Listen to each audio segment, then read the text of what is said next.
What's up, everybody? Mark Kurtwick and FPV. I feel like I'm taking forever.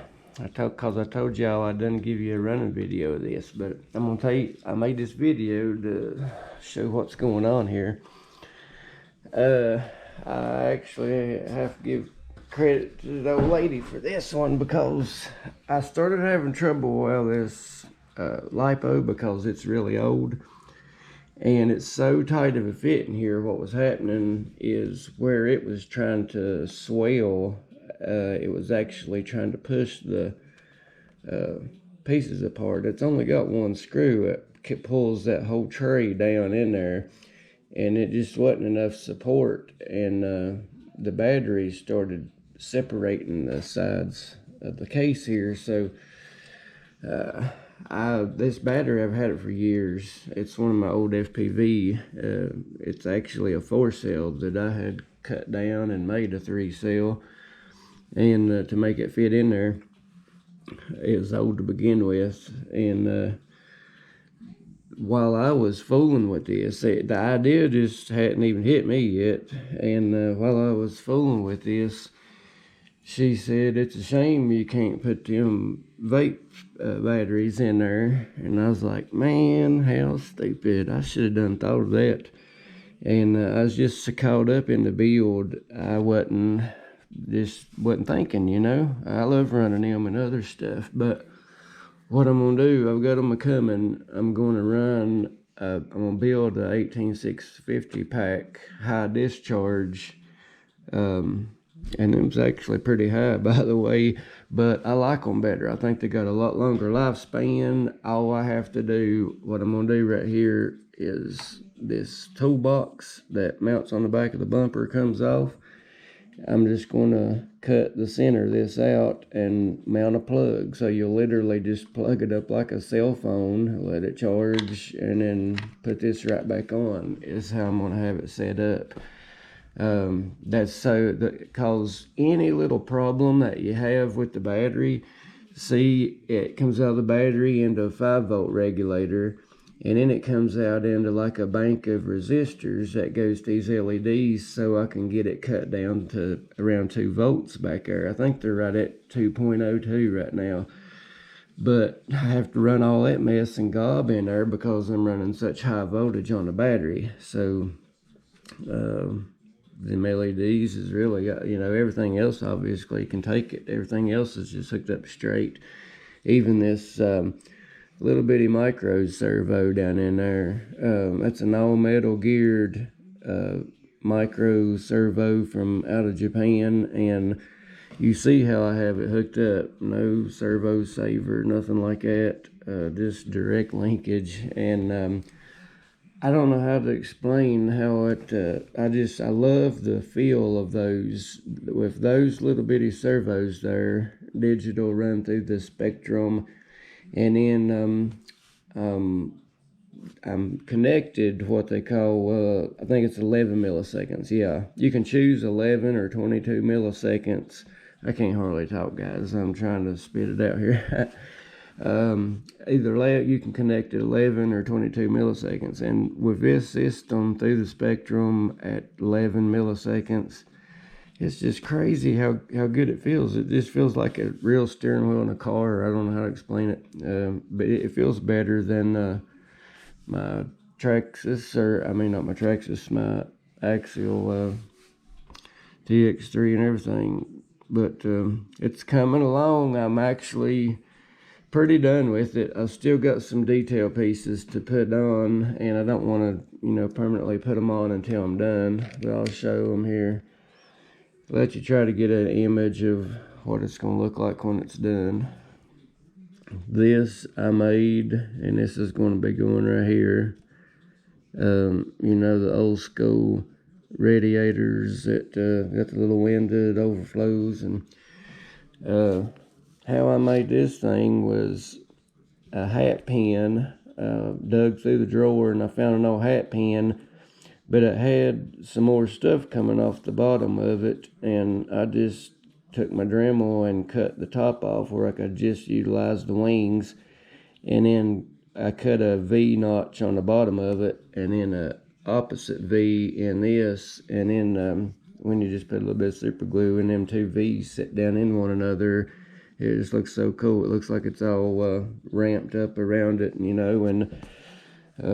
made it out of like a bobby pin you'd stick in your shirt or hat or something. Everything else working good. The winch is working good. All them people that recommended the RC plate on Facebook, I am tickled to death with those plates. So I'm giving them a good review. I ain't getting paid for them or nothing, y'all know that. I hope I ain't too close. I'm trying to get it close enough to where maybe on the big screen, even though I can't even see it, I have to use a magnifying glass, but it's still perfectly clear. It says built by Wicken FPV at the bottom of the tag. But I'm really tickled with them. I've never seen tags that can't even come close to compare in detail that RC plate does. They obviously dominate the market right now. My throttle linkage and everything working good. The little man's working good. I actually got big ideas with this, and I'll go ahead and blow my secret. For you all that's dedicated enough to watch my videos all the way through, I'll let you in on what's all going on here. Why this is taking just a little bit longer than what I said it was going to take. While I was building this, I got another huge idea to tow something with this. And I have everything. It's not going to cost me anything. That's why I'm excited to try to hurry and get this done, to show you guys the other. But I'm building a hitch that comes out from under this. Let me see. Yeah, right here it is laying here. This is going to be mounted up and under here. It's going to have a brass ball and hitch, and then it's going to hook to the trailer that I actually all hand brazed out of brass and got working suspension and everything. It's slip spring trailer, and it's hauling a big airboat, and the airboat is painted the same color to match the car. And the airboat is a brushless system that I took off of one of my FPV drones. So the FPV motor is the drive. It's a 3-bladed prop. I painted the prop chrome with those chrome pins that come in, and I'm ecstatic with those pins, guys. Why ain't everybody got some of them? This is the ESC that's going to be running in the airboat, 40-amp brushless ESC. And the cool thing about all of it, the seat and everything going to the airboat, the bottom hull of the airboat is going to be containing some more of these micro relays, and the stick is going to be controlled in 2 axes with that little man. I'm going to have one servo pulling left, and that will give left and right motion.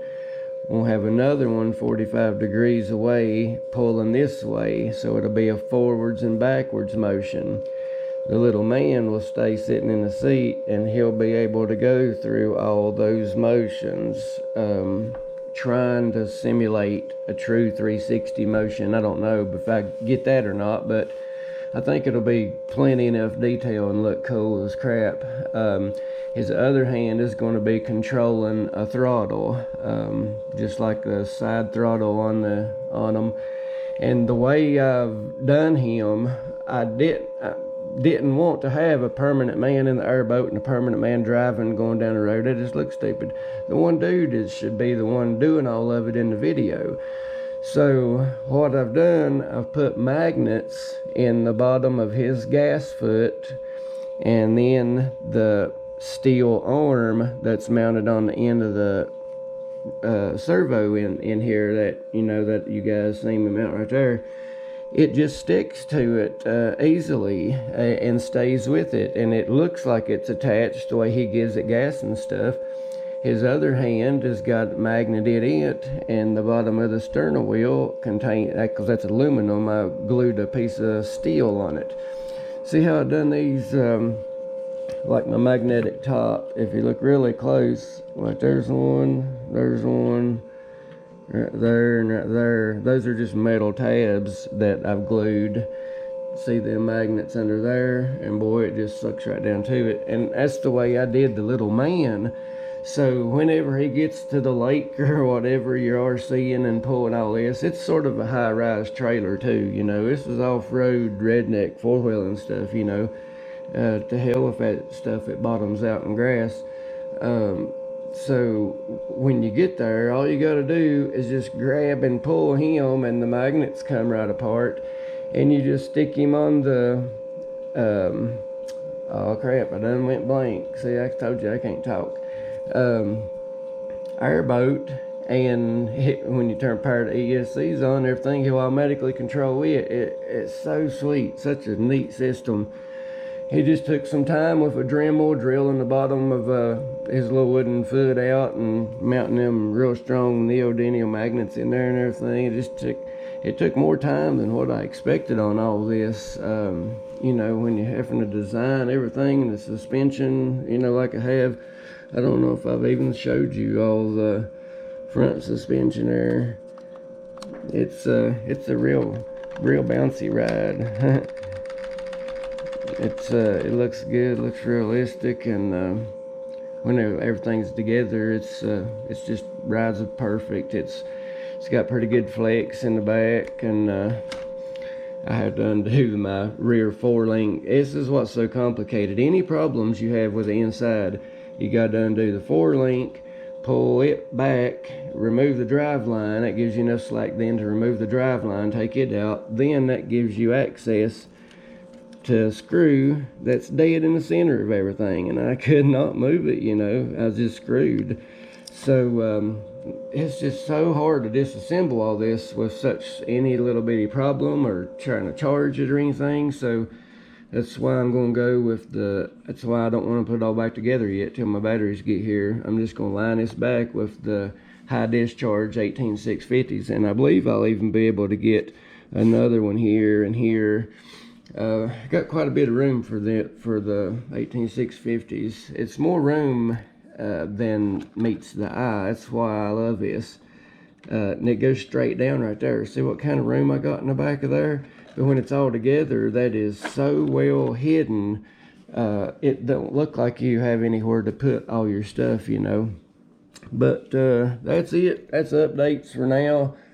And but as soon as those batteries comes in, I can get all this back together and try to get you all a running video of somewhere nice, a lake or something, somewhere where I can test the airboat out for its first time and film all that and try to make a really good video. It might take me about a week to edit all of it, but I'm going to try to stop rednecking here and show my editing abilities here and make you all a good video again, because heck, ain't but about 30 of yous watching, so I'll try to do good and make y'all video. Appreciate y'all for still hanging in there and watching me. So take care, enjoy it, and do what? Turn that heat down. All right. But Lord, where's that? Anyway, take care, enjoy, and thank y'all for watching Weekend FPV.